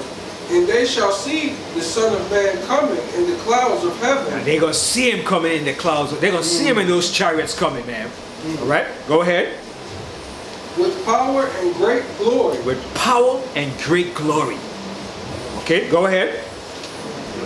And he shall send his angels. See? And he's going to send his angels. He's going to send forth the angels. Go ahead. With a great sound of the trumpet. So the angels going to sound that trumpet. They're going to blow that trumpet. Just like when you hear.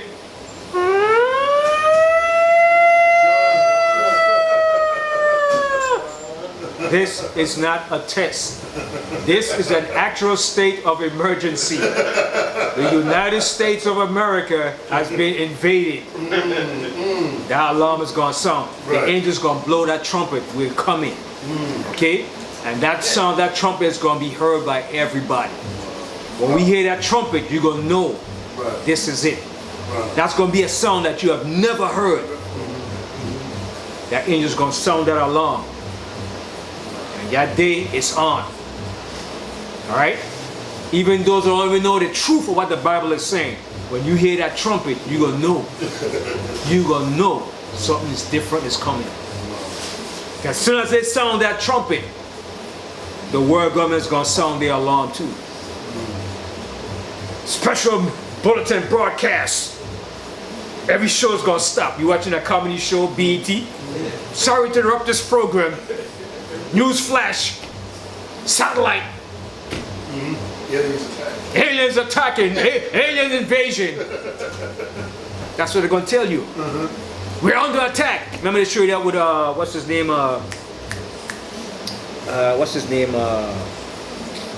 Will Smith, Independence Day. Independence Day. Done. They were showing the example of what's coming. But they lied about it. They put some ugly looking creatures. See how they went up to fight against them? How they see the world nations with their military, their air force went up to fight against them. Then the so-called Jew came up with an idea and said, if we put a virus that will destroy them, no way in hell that's gonna work. No virus is gonna stop the angels. Okay? So they said the only we could do, we had to put a virus and shoot it out there, then it will destroy them. And you saw how Will Smith, they should have put Will Smith to lead the charge, right? They was making mockery of him. Go fight against your creator. That's what they was doing. Wow. But a lot of our people is gonna fight against the return of Christ too, because they're in the military. That's why if you're in the military, get the hell out. Because you sworn of oath to the government to defend and to serve this country. And that day you can't say, oh no. They're gonna say, go and fight, protect your country. Alright? So our people living on a double-edged sword, man. But the Most High is gonna wake a lot of our people up that's into that too. But some of our people gonna have the mentality, I'm gonna fight for my country. But you're fighting against your own cause. Done. I said, if it's ignorance, it's one thing. But when you know I'm still gonna do it, then you have to die. Right. I said, a lot of people's in ignorance to it, but the Most High is gonna wake them up. Like I said, but when the angels sound that trumpet, they're gonna know. It's a whole different story. All right, read that verse again. And he shall send his angels with a great sound of a trumpet, and they shall gather together his elect from the four winds, from one end of heaven to the other. Right, so wherever we are in the earth scattered, the angels is going to deliver us. Right? And he's going to send forth those angels. It's going to be a lot of angels, man. Right? Okay? Now let's go back to Revelation 12 now. Finish Revelation 12.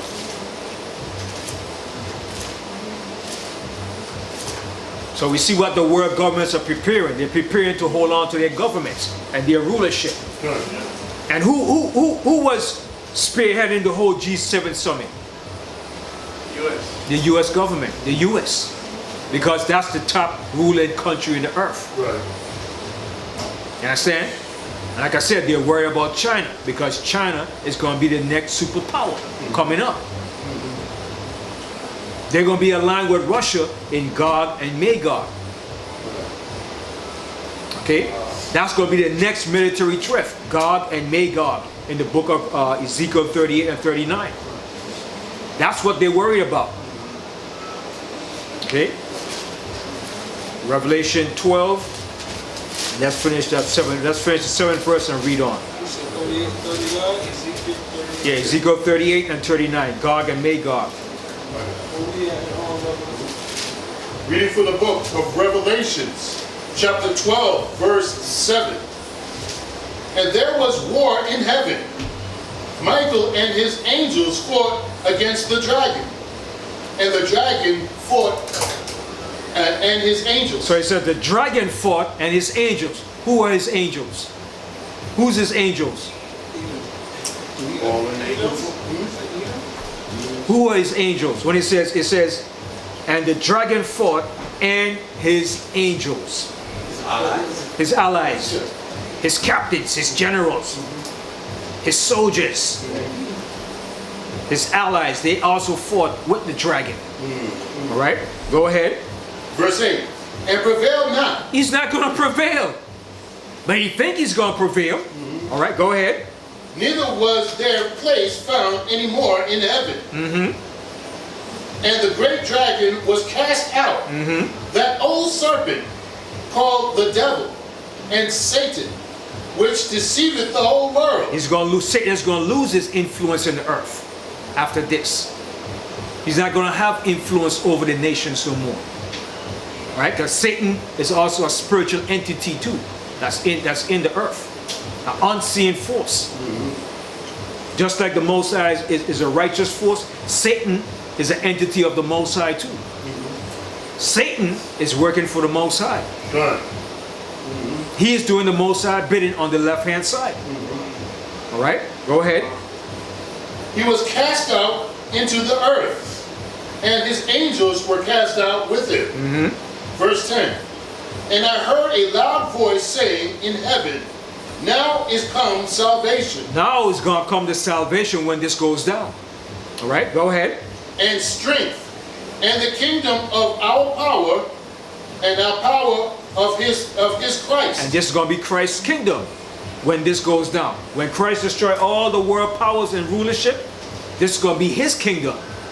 Continue. For the accuser of our brethren is cast down. And who is that? Satan. Satan. He's our accuser. All right? Satan is the prosecuting attorney. All right? And Yahushua is our defense attorney. And the Most High is the judge. All right? Go ahead. Which accused them before our power day and night. Verse 11. And they overcame him by the blood of the Lamb. That's the only way we're going to overcome this here. By the blood of Yahushua. By him dying for us. All right? By his redemption. All right? Go ahead. And by the word of their testimony. And by the word of their testimony, what's written in the Bible. Go ahead. And they loved not their lives unto death. Verse 12. Therefore rejoice, ye heavens, and ye that dwell in them. Woe to the inhabitants of the earth. So he says, woe to the people that's in the earth, because pure hell is coming down here in that day. Right. Okay, go ahead. And of the sea, for the devil is come down unto you, having great wrath, because he knoweth that he has but a short time. He has a short time left to rule this earth. Right? So he's going to bring down his wrath. Go ahead. Verse 13. And when the dragon saw that he was cast unto the earth, he persecuted the woman which brought forth the man-child. Who is that woman? Israel. The Most High characterized us as a woman. So they're going to persecute us. Because they're going to know that we're the people of the Most High, and that's where the salvation and the redemption is coming. All right, go ahead. Verse 14. And to the woman were given 2 wings of a great eagle, that she might fly into the wilderness. So the Most High is going to have us where we escape into the wilderness, a place secure for us. All right, go ahead. Into her place, where she is nourished for a time, and times, and half a time. 3.5 years. All right, go ahead. From the face of the serpents. Verse 15. And the serpent cast out of his mouth water as a flood. Lies, destruction. Okay, deception. Continue. After the woman, that he might cause her to be carried away of the flood. So we could be carried away with his lies and his delusions and his trickery. Okay, that flood represents the flood of lies, the flood of deception, all the trickery that he uses in his system to keep our minds captivated. Right. Okay, go ahead. Verse 16. And the earth helped the woman, and the earth opened her mouth and swallowed up the flood which the dragon cast out of his mouth. Right, so how does the earth help us? What comes from the earth? A lot of things come from the earth. But what also comes from the earth? That's also scientific records. Defining Archaeological findings, records. To verify and destroy their lies. Right. Every day they're finding different records of archaeological remains and from different places in the earth. Right? Even though they've been searching Egypt and digging up for years, they're still finding more and more archaeological records to show and prove that the Egyptians were not white people. Right. And every records that they keep finding is showing that the Egyptians were not white people. Now it got to a point they can't lie no more and say Egyptians were white people. Because it's so much records and facts. Right. Right? Just the other day they found some archaeological records in Israel too. Yeah. You understand? So the records and everything is coming out so rapidly out of the earth that now they can't lie no more. They can't hide it. Right. All right? Go ahead. Verse 17. And the dragon was wroth. See, with and the the woman, dragon was wroth with the woman. He's going to be angry with us. Go ahead. and went to make war with the remnant of her seed. And that's what they're going to do. They're going to make war against us. All right? Go ahead. Which keep the commandments of the Most High, and have the testimony of Mashayach Yahweh. Right. Which have the commandments and the testimony. Which is what? The old and new. Right. All right? That's the testimony.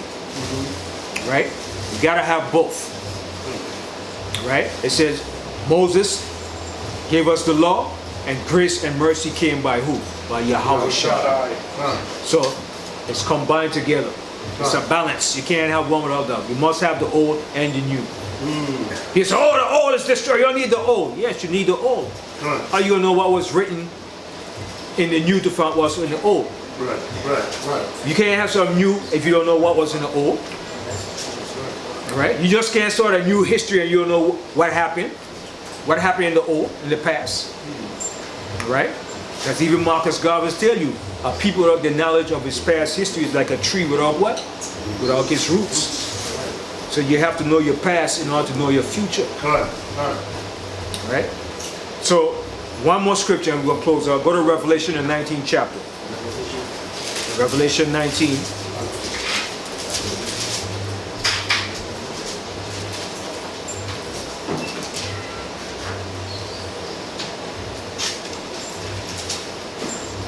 Read Revelation 19, 1 and 2, and then jump down to the 19th verse. Okay. Reading from the book of Revelations, chapter 19, verse 1. And after these things I heard a great voice of much people in heaven, saying, Hallelujah, salvation and glory and honor and power unto our power. Now stop there. See what it says? And after these things I heard a great voice of much people in heaven saying, Hallelujah, Hallelujah, salvation and glory and honor and power unto the Lord our power. Who are those people in the heaven? We, the Israelites. Right. Those are the Israelites that were what? Those saints that were martyred, that were killed for the words of Yahweh Shai. So they're in the spiritual realm giving praise to the Most High. They're seeing this. Right? Because remember it says under the altar, those that were slain, that became martyrs for Yahweh Shai, from back then up until this day. So we're in the spiritual realm. Because at one point they said, they was asking the Most High, how long? How long? You're going to watch and see us suffer and not get revenge on the blood of those that died. So they asking the Most High to get revenge on us for what have been done to us. So they was giving glory to the Most High because they saw the judgment that was coming. All right, read that first verse again. Reading from the book of Revelation, chapter 19, verse 1.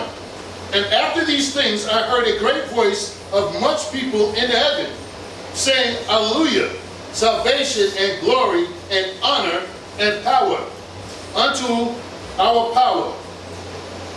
Verse 2. For true and righteous are his judgments. So he says, for true and righteous are his judgments that he's going to bring. Go ahead. For he has judged the great whore. Who's that great whore? You see it, right? He's going to judge that great whore. Go ahead. Which did corrupt the earth with her fornication, and hath avenged the blood of his servants at her hands. So he says, and have avenged the blood of his servants at her hand. So when Yahweh Shai come to bring the judgment on the earth, he's going to avenge us for what they did to us. All right? Now jump down here to the to the 11th verse.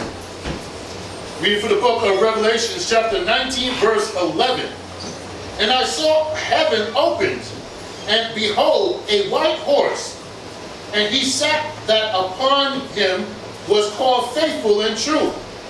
And in righteousness he doth judge and make war. See, that's how Yahushua is coming back to make war this time. He's coming back as a conquering lion of the tribe of Judah to make war. Go ahead. Verse 12. His eyes were as a flame of fire. Yeah, he's going to be angry. He's angry, man. Okay, go ahead. And on his head were many crowns. So what does those crowns represent? The nations he's going to conquer. All right? Only kings wear crowns. All right? Go ahead.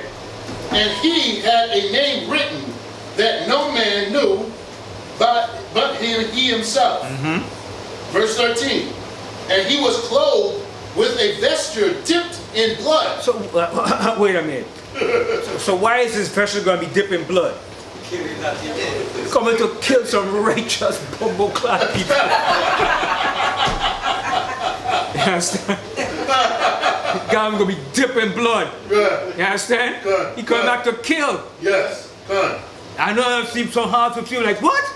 That he's coming. He says he's going to be dipped. His vesture is going to be dipped in blood, soaking down in blood. Okay, so it's not going to be a beautiful day. That's why he said when he came the first time, he came as a lamb. He suffered, persecuted, spat on him. They pierced his side. They put thorns on him. Not this time. Not this time. Somebody's going to be the hunted. Okay, read that verse again. Reading Revelation chapter 19, verse 13. And he was dipped, that was sloppy, and he was clothed with a vesture dipped in blood.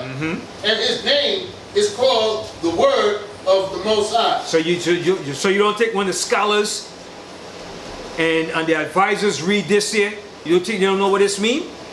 They know this means war. Okay? The advisors to the presidents, the scholars, okay? And all, and when they read these things here, they're like, wait a minute, this is talking about war. They know it's not talking about peace. Okay, go ahead. Verse 14. And the armies which were in heaven followed him. What? Armies? Armies in heaven, and the armies which were in heaven followed him upon white horses. So you think when the generals in the military read this and they see this here, you think they take this lightly? No. When you're a general and you see the word armies, that rings a bell in your head. Okay? You don't take that lightly when it says the armies that's in heaven. Right away they're going back. Wait a minute. We're contending with an angelic invasion. They know this. Right? Read that verse again. Verse 14. And the armies which were in heaven followed him upon white horses, clothed in fine linen, white and clean. And they're coming back in white garment, but it's going to be stained in blood. Okay? Because white is war garments. You leave it or not. Really? White is war garments. Because you got to be stained in blood. Alright? Hold that real quick. I'm going to end the class. Go to Isaiah 63. I'm going to show you. White garment also represents war garments too.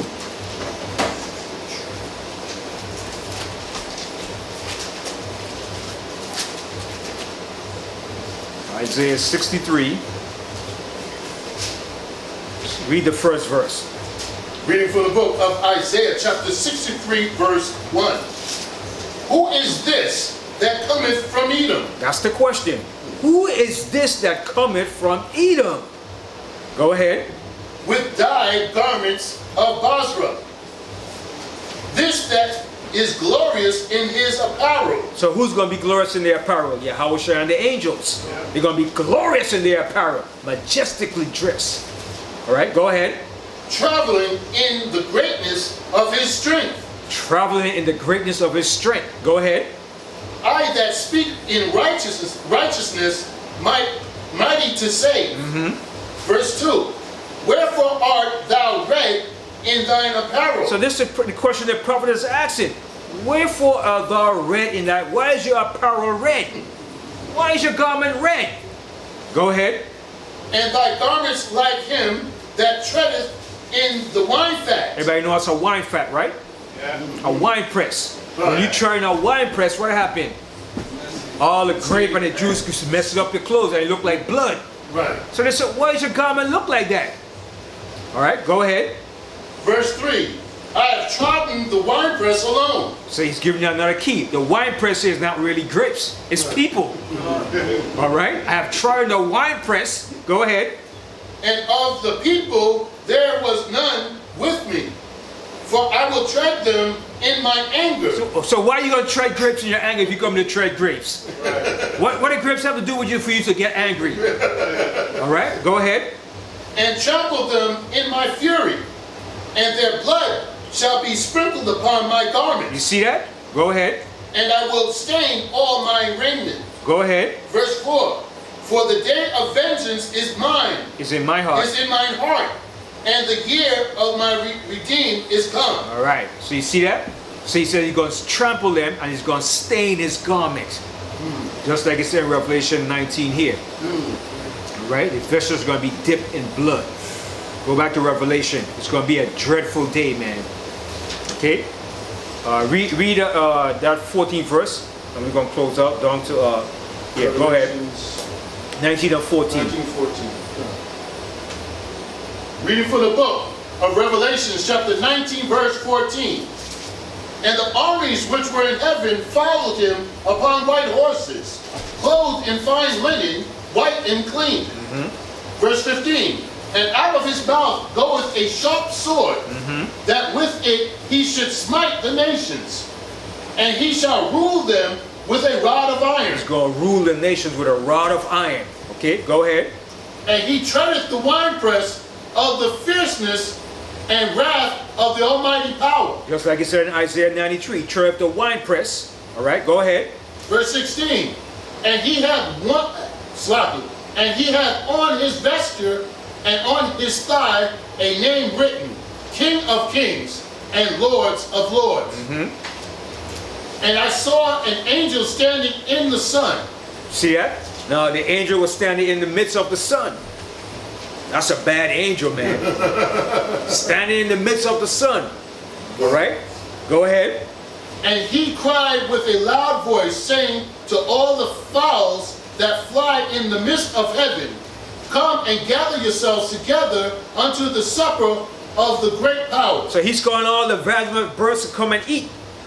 Wow. This angel, he's calling all the ravenous vultures and buzzards, come and eat, come and feast. The angel is calling all these birds to eat, man. All right, go ahead.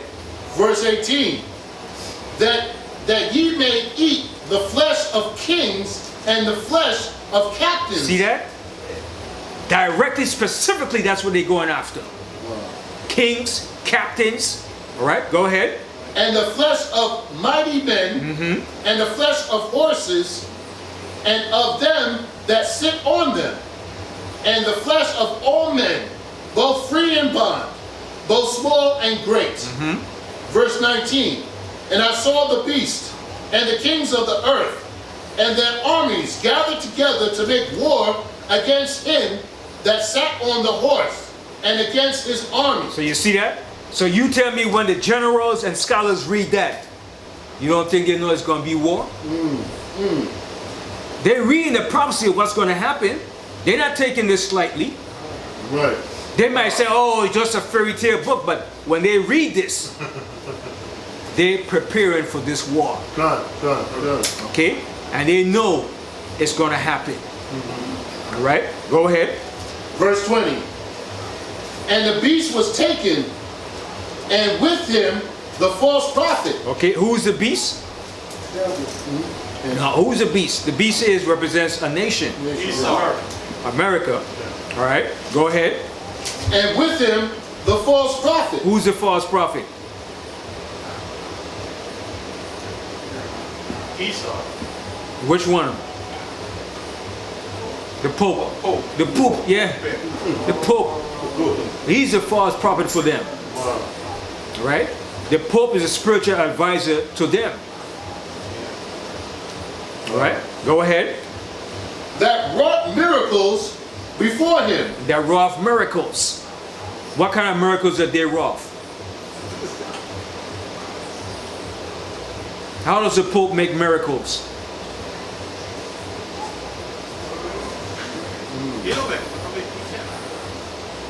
But how does he do it? It seems like miracles because it comes to pass in what they do. What is it called today?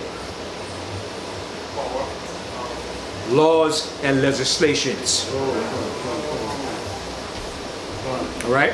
Okay, let me give you an example. Gay marriage. Is that working today? Yes. All over the world, that's a big thing. Right. It's accepted in the churches and wherever you go now. So it seems like that's like a miracle that he's working because he put forth these laws and legislation in governments. All right? 50 years ago, was there any such thing as gay marriage? No. Now they try to make it now, it's no more, no gender. You know, it's no more sexual gender. All right? So they implement different laws and legislation that seem like it's a miracle. Right? And the things that they do, they have power too on the left-hand side. Don't sleep on the Vatican. The Jesuit priests and all, they have powers on the left-hand side. Remember, we're dealing against rulers of darkness. Right. Spiritual world, man. Spiritual wickedness in high places, man. Yeah, Judah. I never thought I would live to see this day. Yeah, but it's coming to pass. That's it. Continue to read on. With which he deceived them. See, and they deceived the people in the earth. Go ahead. That had received the mark of the beast, and them that worshipped his image. These both were cast alive into a lake of fire burning with brimstone. That's the destruction, the final destruction. That's the last death. Like the scripture says, death, fire. The earth is reserved until the day of judgment with fire. What was the first death? Water. The second death now is by fire. All right, let's prove that and we're going to close out. 2 Peter, the 3rd chapter.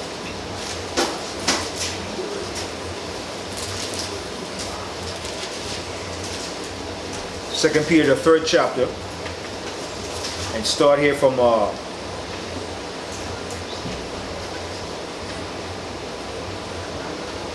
3rd verse. 2 Peter 3 and 3. Reading from the book of 2 Peter chapter 3 verse 3. Knowing this first, that there shall come in the last days scoffers. Yeah, y'all guys reading that. Put that Bible down. That's a fairy tale. Man wrote that Bible. We don't believe the Bible. Science, brother. Science, brother. We deal with science, brother. That's a man-made stuff. Scoffers. We don't believe that. Oh, you guys still teaching the Bible, man? All right, go ahead. That's prophecy. Go ahead.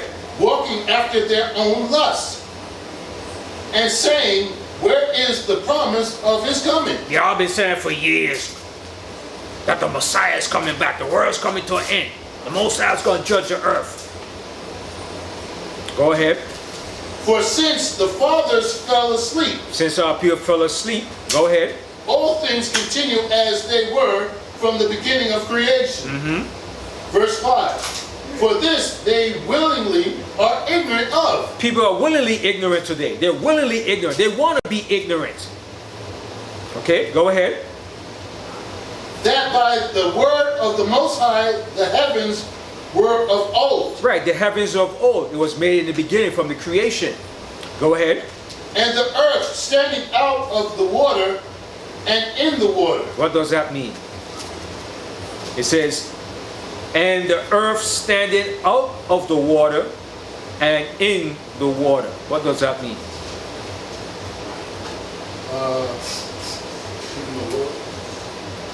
In the beginning, when the Most High made the earth, was there earth when he made it? When did the earth come into play? On the 3rd day, right? 3rd day. So when he started forming it from the elements, everything came out from the waters. The water represents the elements. Water is also twofold. It's actual water, and water represents the 4 elements. What are the 4 elements? Earth, wind, fire, and water. So out of all those elements, the Most High made the earth. And he broke it down into its molecular structure. Alright?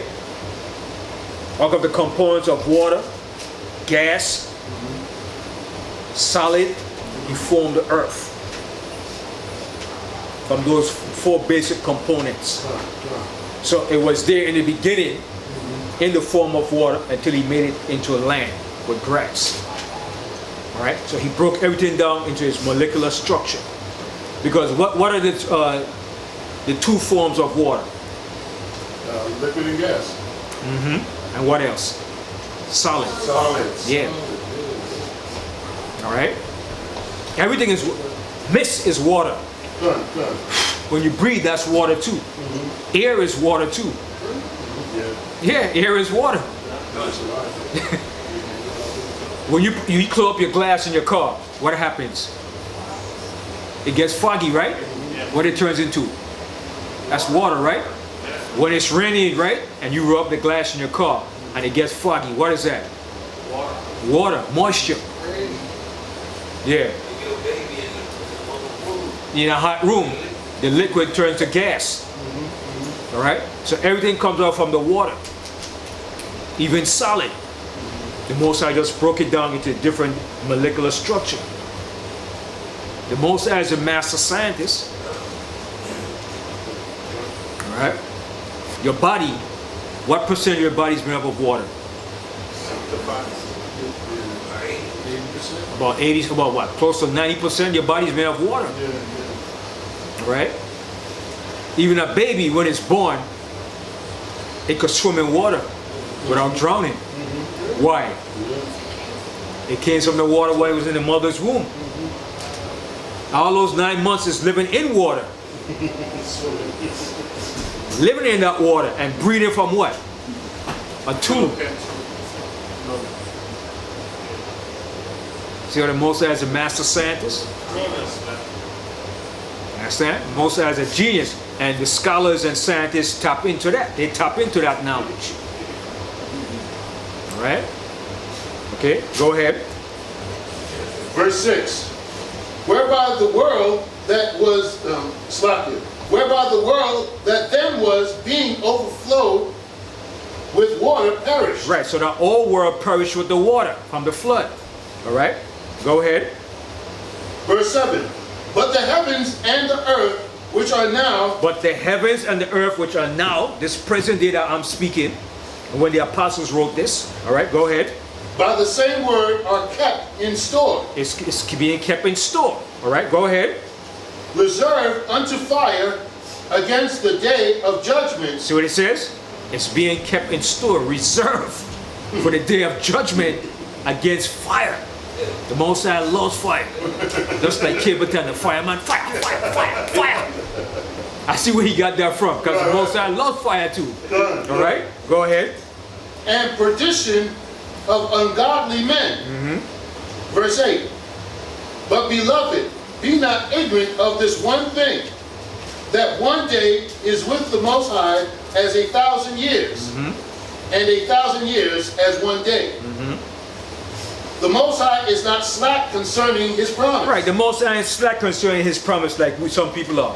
Whatever the Most High said, it's going to come to pass and it's going to be played out. It may take 1,000 years, but you could bet your last dollar it's going to come to pass.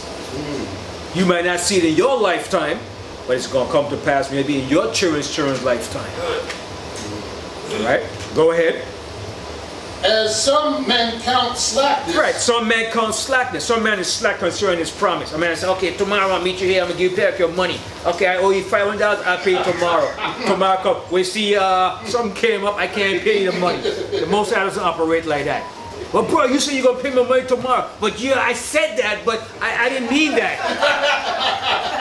Come on, don't play games with me, brother. All right, go ahead. But is long-suffering to usward. The Most High is long-suffering to us all. Right? Long suffering. The Most High put up with our crap for a long time, man. All right, go ahead. Not willing that any should perish, but that all should come to repentance. That's what the Most High wants, that we all come to repentance. Okay, go ahead. Verse 10. But the day of the Most High will come as a thief in the night, and in the which the heavens shall pass away with a great noise, and the elements shall melt with fervent heat. See, and the elements is going to melt with fervent heat. All the elements that you see here is going to melt with that heat of that destruction. That second death, that fireboard, it's going to be something else, man. Go ahead. The earth also and the works that are therein shall be burnt up. Right. Everything that you see, all these buildings, concrete, is going to melt. It's going to burn back down to its natural stage. The fire that's going to be used in this earth from those missiles and what the Most High is going to bring is going to bring, man, it's going to turn everything back to ashes. You thought Sodom and Gomorrah was bad? You haven't seen nothing yet, man. So it's going to be a dreadful day. All right? It says everything is going to melt with fervent heat. You know what's fervent heat? That's a lot of degrees of heat, man. Okay? All the heat is going to come just from the elements that you see. And what's going to cause a lot of this destruction too? What's underground in these different countries and areas in America? Oil. Oil, pipelines, electricity. America is a sitting time bomb. It's a sitting time bomb. Everything is underground.